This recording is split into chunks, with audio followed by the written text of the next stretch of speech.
When, when I was preparing my speech for what to say today, I was slightly confused in the sense, and I was worried because so much have already been said about the 3rd May, about the conflict, about our suffering, but not much have come out of it. And so I won't be making a speech today, rather I'll be telling you stories today. So today marks the completion of 2 years of the ethnic violence in Manipur. We have gathered here putting forth the theme, prayer for justice and immediate political solutions. So the event is a reminder to the kind of ordeals that we as Kuki, Zomi, Mar family has faced after 3rd May 2023. We have endured lynching, sexual atrocities, ransacking and arson of homes, bodily mutilation, burning down of places of worship, public buildings, villages, and forcible displacement. And if one listens to victims or survivors' account, they tell us about how they were persecuted and forcibly evacuated by mobs that runs in thousands. And they were fleeing from persecutors without even knowing why they were being targeted in the first place. And the Métis mobs were a very familiar face. And you see that if you listen to this survivor account, because I just want to bring you back to those days, which were the worst of days. And these mobs were familiar face, friends or acquaintances across the street, or neighboring village who were known to the victims for decades. And Tara Manchin, activist Tara Manchin, said how the kind of ordeal that they faced when they had to run away from Paitaveng in Imphal, and that these mobs that had come after them were people that they had known for about 60 years. Right? So in a matter of days, months and years, we became the convenient scapegoat for a political regime that want to level us as outsiders from a place that we have called home for centuries together. Okay? And in September of 2024, I visited Kangpopi and I met a neighbor from New Lambuland. His name was Tete Pa Tete Thangzalam Tautang of New Lambuland. He was attacked by mob and in the first day of the conflict, and he was forced to say, "I'm a refugee." And he was hit in the head with a heavy object. His ribs and legs were broken, and he was left for dead by the mob. And when I met him in September last year, he was bedridden and we settled in the far end of Kangpopi. So he said that he had memory problems and he had severe head injury. He said his body ached all over, and it was much more difficult during the cold season, right? And for him, it was difficult for him to, he was not able to get the necessary treatment. Local hospital could not do much for him, but he was neither able to travel far because of a lack of strength or fund. So he died on 9th of October, a month after I had met him and interviewed him.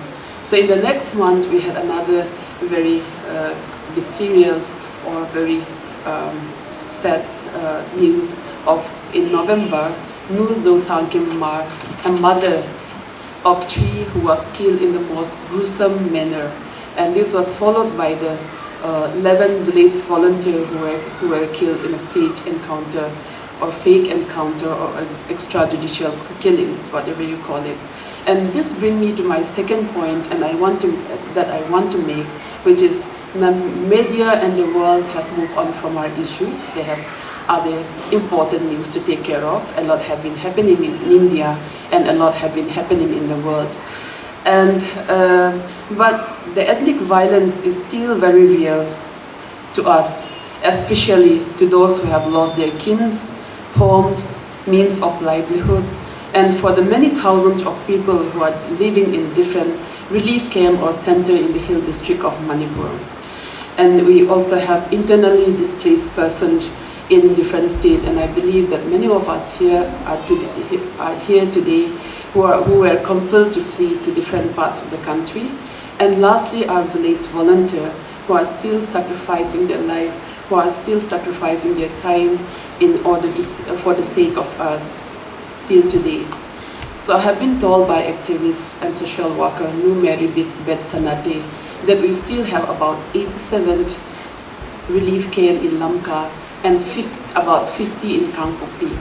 So we have also been hearing cases about suicide that's been happening in relief camp and also among internally displaced persons. So this opened up to us the kind of psychological stress caused by experience of being forcibly displaced. And I also got to know about an 83-year-old displaced man who was also among those who committed suicide, and his story really moved me. So this Pa Hemzalun of Zangnong Pai village, his entire house and entire village was burned down on 4th of May 2023, and he was forced to flee and settle in one of the relief camps in Churchanpur. So when the relief camp in which he was staying was shut down, he had to arrange for a rented accommodation, which was really difficult for him. So he underwent depression. With his state of existence, he didn't really like his state of existence because for an 85-year-old person, 83-year-old person, it was difficult to adjust to a new life. And he missed his life in his village where he used to cultivate pineapples in the mountains. So in Churchanpur district, which was new to him, he could not continue the farming activity and could not do other works as he was already very old. Right? So on 15th of May 2025, he stabbed himself with a knife in the chest. He was taken to the hospital but unfortunately succumbed to his injury and he died. So the third point that I want to bring out is the sad fact that though the perpetrators, and I want to boldly say this, that though the perpetrators see us as one, over time we have been magnifying our difference with unnecessary and untimely identity politics. So we are all kindred and we have been forced to live in different parts, in different geographical terrain by those in authority. It could be the colonial or post-colonial state. And therefore we have been influenced to think differently. And I think it is time we celebrate and accept our difference as well. So there is this proverb that says, when brothers fight, others seek to gain. A divided house never stands the test of time, it is bound to fail.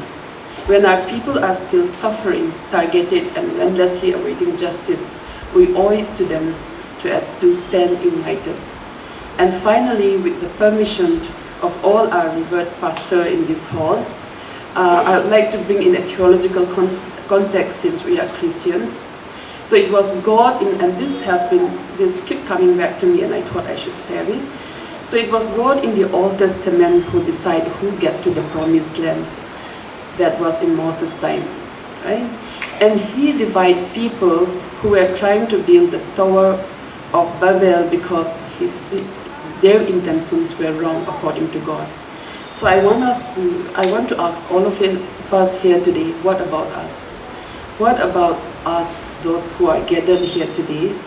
Our intentions or the way we walk towards our goal, we keep saying about separate administration, about a different kind of administration, but there is always this disunity, divisive politics, then there is also corruption.